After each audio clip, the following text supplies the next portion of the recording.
வணக்கம் மக்களே, நான் உங்க தினேஷ். இன்னைக்கு நம்ம எதை பத்தி பார்க்க போறோம்னு பார்த்தீங்கன்னா, ஆஸ்திரேலியா வெஸ் இங்கிலாந்து தேர்ட் டெஸ்ட்டை பத்தி தான் பார்க்க போறோம். ஸோ அட்லைல இந்த டெஸ்ட் ஸ்டார்ட் ஆச்சு. டாஸ் வின் பண்ண ஆஸ்திரேலியா அணி பார்த்தீங்கன்னா பேட்டிங்கை தேர்வு செஞ்சாங்க.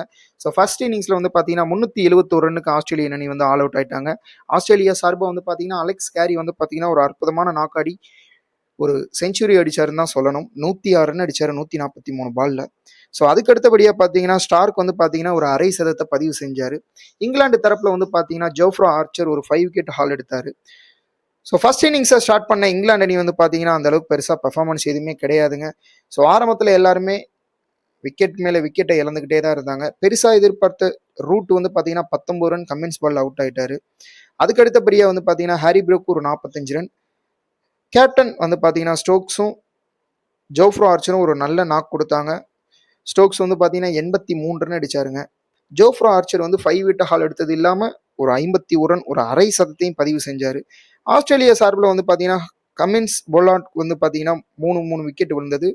நார்தன் லயனுக்கு ஒரு விக்கெட்டும் கிரீனுக்கு ஒரு விக்கெட் ஸ்டார்க்கு ஒரு விக்கெட் விழுந்துச்சுங்க. ஸோ 85 ரன் முன்னிலையில் பார்த்தீங்கன்னா செகண்ட் இன்னிங்ஸை ஸ்டார்ட் பண்ண ஆஸ்திரேலியா தொடக்கத்தில் பார்த்தீங்கன்னா ஜாக் விக்கெட்டை கொடுத்தாலும் ஹெட் பார்த்தீங்கன்னா மறுபுறம் நின்று ஒரு நல்ல நாக் கொடுத்தாருங்க. 170 ரன் 219 பால்ல 16 4 2 6ங்க. அடுத்தபடியாக கஜ்வாலா ஒரு 40 கொடுத்தாரு.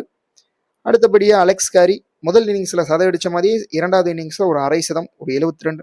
ஃபைனலாக பார்த்தீங்கன்னா 349 ரன்னுக்கு பார்த்தீங்கன்னா ரெண்டாவது இன்னிங்ஸில் ஆல் அவுட் ஆயிட்டாங்க. 434 டார்கெட். ஸோ அதை நோக்கி கிளம்புறாங்களா இங்கிலாந்து அணி பார்த்தீங்கன்னா ஸ்டார்டிங் ஏர்லி பார்த்தீங்கன்னா ஓரளவுக்கு நல்ல ஸ்டார்ட் கொடுத்தாருங்க. ஓரளவுக்கு நல்லாவே விளாண்டாரு. ஸோ டன்கட் பார்த்தீங்கன்னா ரெண்டாவது பாலே ஃபர்ஸ்ட் பால் 4 அடிச்சுட்டு ரெண்டாவது பாலே கமின்ஸ் பால் அவுட் ஆயிட்டாருங்க. ஸோ அடுத்தபடியாக Root 39 run, Brook 30 run, Smith பார்த்தீங்கன்னா நேற்று 60 ரன் அடிச்சாரு. Will Jacks 47 run.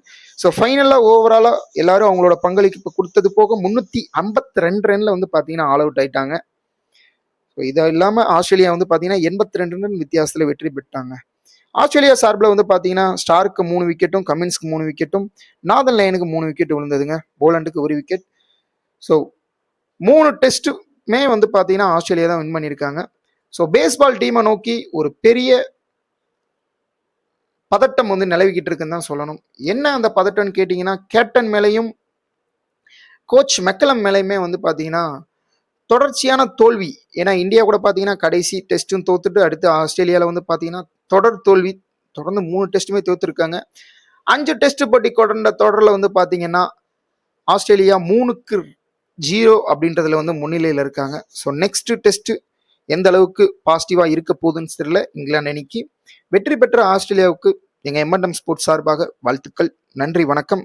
இது மாதிரியே மேலும் கிரிக்கெட் தகவல்களுக்கு நம்ம சேனல்